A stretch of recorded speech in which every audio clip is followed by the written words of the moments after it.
Okay, so the next stuttering technique or strategy that I'm going to discuss is called freezing. In this technique,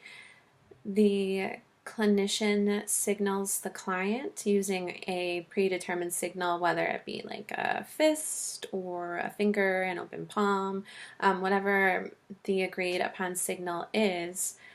when the client begins to engage in a disfluency, and whatever the disfluency may be, the clinician will, give the provided signal to the client. And if it's a finger up, for example, I'll put my finger up, and that will kind of cue the client to continue that disfluency until my finger goes down, and then they can continue speaking as they would.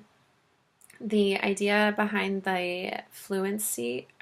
behind the freezing technique is just to kind of almost desensitize the client, or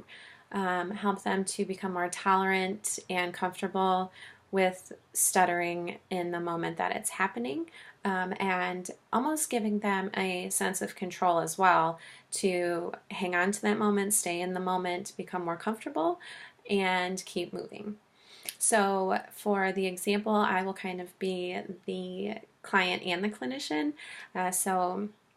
I'll start reading a small bit of the Rainbow Passage, and I'll signal myself when a disfluency occurs with a finger up, and that'll kind of cue myself to stay in that disfluency until my finger goes down, and then I'll continue reading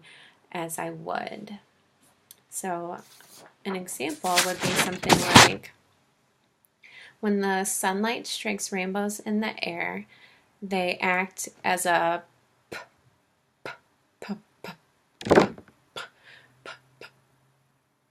prism and form a rainbow. So again, I signaled myself with the one finger when the disfluency started, held it, which signaled myself to stay in that disfluency. When my finger came down, I was able to kind of release and keep going, again in an effort to make the client more comfortable in the moment of stuttering in therapy.